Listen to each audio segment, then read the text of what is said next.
Alors, bonjour à toutes et à tous. Aujourd'hui, je vais vous montrer comment vous pouvez faire pour optimiser vos pages de collection Shopify pour le SEO. Donc, dans quelles circonstances déjà est-ce qu'on a besoin d'avoir des pages de collection? Typiquement, si vous avez plusieurs pages produits, on va prendre par un exemple des chemises à carreaux pour hommes, eh bien, ils vont pas forcément bien se positionner pour la requête chemise à carreaux, chemise pour hommes. Dans ces cas-là, on va regrouper les produits chemise à carreaux dans une collection chemise pour hommes. Et après, comme ça, cette page spécifique va pouvoir se positionner sur cette requête et enfin avoir plus de visiteurs.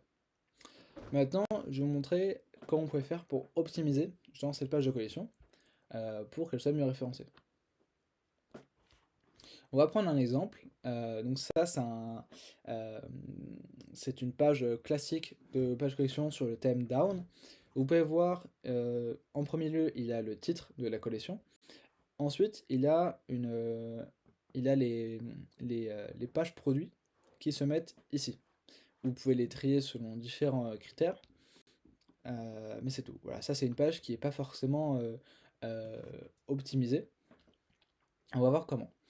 Pour ce faire, on va prendre une page qui est déjà bien optimisée. Vous voyez là, elle cible le mot-clé kit aérographe compression maquillage. Et vous allez me demander, oui mais Léopold, quelle est la première étape pour optimiser cette page collection? Eh bien c'est très simple. La première étape, c'est toujours, c'est les mots-clés. Il faut trouver quels sont les bons mots-clés à cibler.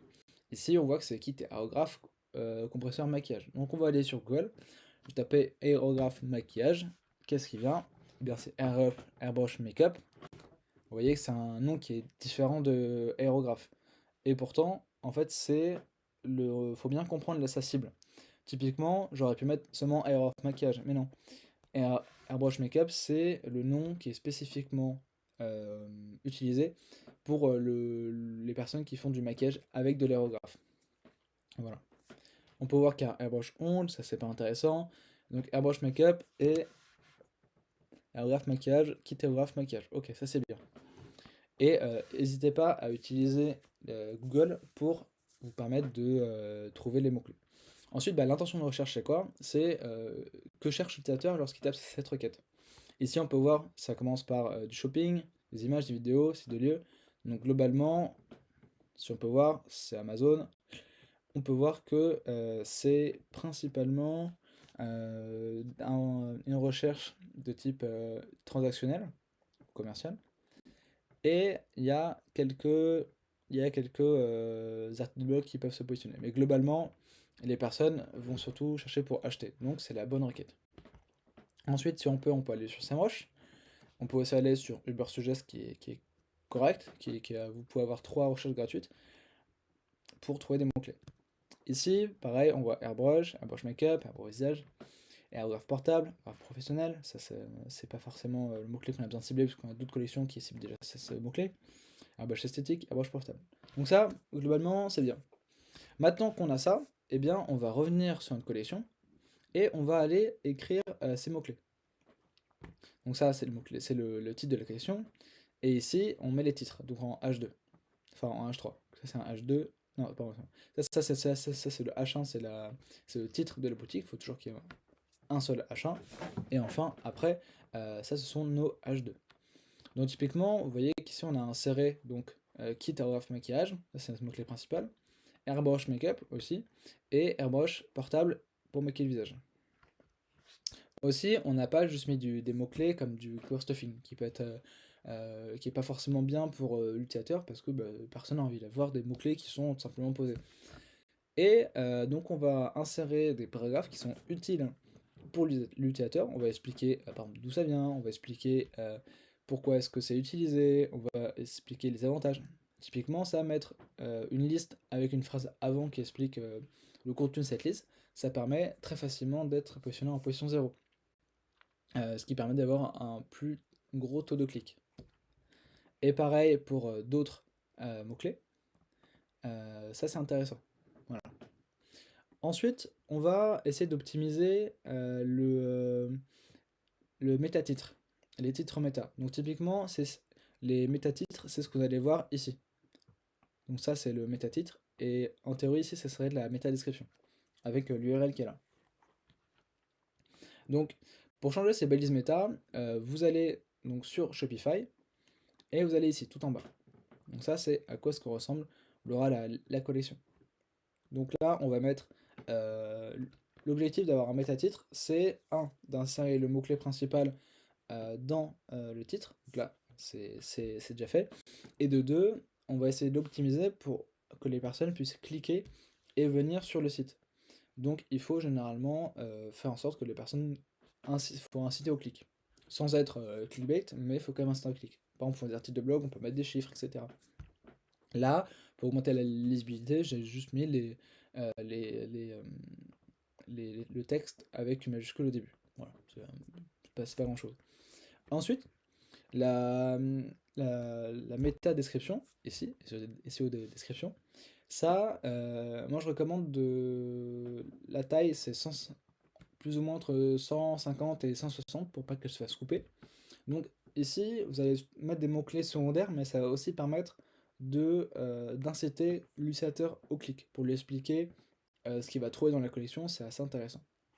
Et aussi, je ne l'ai pas dit, mais pour le SEO titre, je recommande entre 45 et 55 caractères. C'est bien fait, sinon, c'est plus grand que 55 caractères, 55 à 60, on peut se faire couper par Google, et donc, ce qui n'est pas forcément génial, c'est moins lisible. Ensuite, une chose qui est assez fréquemment négligée, c'est l'encre d'URL. Typiquement, moi je recommande qu'elle soit assez courte et avec vraiment le mot-clé principal dedans. C'est vraiment une bonne pratique pour faire du bon SEO on-page. Donc une fois qu'on a fait ça, donc métatitre, métadescription et URL, on va pouvoir voir les images. Là c'est assez simple, généralement il n'y a qu'une seule image, vous pouvez l'insérer aussi ici, ça c'est pas de problème, il n'y a aucun problème.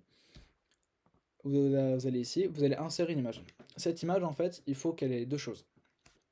La première, c'est qu'elle soit légère. Parce qu'en fait, sinon, ça va ralentir votre site. Et si votre site est lent, les personnes, quand ils vont arriver sur votre boutique, ils vont repartir directement parce que ça n'aura pas le temps de charger. Donc c'est un très mauvais signal. Donc il faut que votre boutique soit rapide. D'autant plus que actuellement, on est sur un système où les clients cherchent principalement sur mobile. Donc c'est pour ça que c'est extrêmement important d'avoir des images qui sont légères pour avoir un site rapide. Ensuite, il faut avoir un alt text. Typiquement, ici, j'ai inséré un mot-clé que je cible aussi, un brush makeup. À quoi sert les alt text? Ça sert déjà à se positionner sur Google Images, à permettre aussi aux non-voyants, aux malvoyants de comprendre les pages web, parce qu'ils ne peuvent pas forcément les voir, donc ils les entendent. Et en dernier lieu, c'est un autre signal faible qui permet à Google de comprendre de quoi parle votre page. C'est toujours intéressant pour optimiser au maximum. Ensuite, si on revient à la page ici, si on avait ce gros pavé de texte ici, eh bien, si on l'avait au-dessus, les personnes devraient scroller pour avoir les produits. Ici, c'est pas ce qu'on veut. Donc, quand on va sur personnaliser sur Shopify, eh bien, vous pouvez avec les blocs de Shopify 2.0, en fait, mettre la bannière, qui normalement la bannière en collection est ici, vous pouvez la mettre en bas. Voilà. C'est pas forcément l'idéal au niveau utilisateur parce que ce serait bien quand même d'avoir un titre ici qui explique la collection avec une mini phrase, mais là je pars du principe qu'on est sur une optimisation assez basique qui est très simple à faire. Ensuite, dernière chose à faire, après ce sera fini, vous aurez bien optimisé votre page de collection, c'est de faire du maillage interne. En fait, le maillage interne, c'est simple, c'est de faire des liens entre des pages cohérentes de votre propre site. Typiquement, ici, quoi ça sert? Imaginons que la personne a lu ma collection, eh bien, elle va pouvoir mais qu'elle s'intéresse du coup aux aérographes pour le maquillage, et bien je vais lui expliquer comment faire un guide de la dilution pour la peinture pour aérographe, comment utiliser un compresseur, comment utiliser un aérographe. Et en fait, ça va permettre à ce que la personne aille, aille sur d'autres pages et donc passe du temps sur mon site. Ça, c'est un autre bon signal pour Google. Donc c'est très intéressant de faire ça. Et en plus, que lorsque le robot va arriver sur ma page, eh bien, il va pouvoir aller sur les autres liens. Donc ça, et ça va permettre d'avoir un crawl qui est qui est meilleur. Mais, donc ça, c'est des liens internes qui sont sortants, mais on peut aussi faire des liens internes entrants. Donc ça, c'est un mot qui veut juste dire faire des liens, typiquement, depuis les autres pages vers sa page. Typiquement, en tout cas, c'est puissant, c'est de le mettre dans le header. Donc là, ici, on peut voir que Kitographe et compresseur maquillage, c'est dans le header. Donc même si je vais sur une page d'accueil, il va être là. Donc ça, c'est très puissant. Vous pouvez aussi parfois le mettre typiquement dans le footer, ça se fait assez bien. Mais vous pouvez aussi aller dans d'autres pages. Imaginons, on va prendre un article de blog classique et on va insérer un lien de cet article de blog vers cette page. Tout ça, l'objectif de pousser cette nouvelle page afin qu'elle soit bien référencée. Et voilà, maintenant vous savez tout et vous savez comment optimiser une page de collection sur Shopify. Et si vous avez la moindre question, vous pouvez soit la mettre en commentaire ou m'envoyer un message sur LinkedIn, j'y répondrai, ou par mail.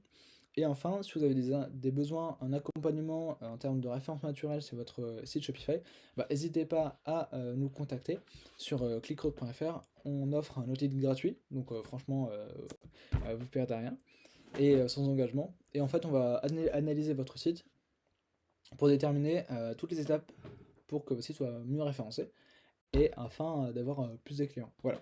Merci de m'avoir écouté et à la prochaine, peut-être.